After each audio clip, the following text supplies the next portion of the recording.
Gamit ka? Okay.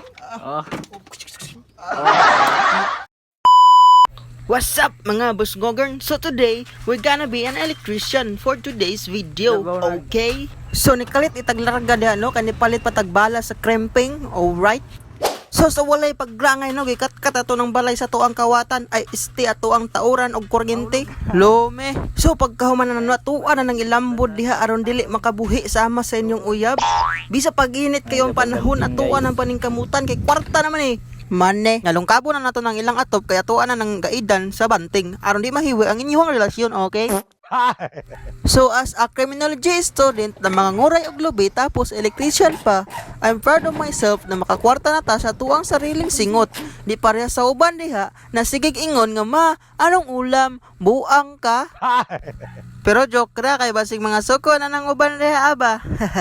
Nya pag human na tog panit diha sa mga wire atuan na nilang krimpingan kay nganing krimping mao ni siya ang gamit para molig-on ang niyohang relasyon na dili mo magbulag pero atik ra. Pag human na to sa balay balhin na pud ta diri sa meter base kay kaning meter base mao ning butanganan sa kwintador og siya amo kwenta kung naa pa ba kay kwenta sa iya ha. Oh ha ha. Talo!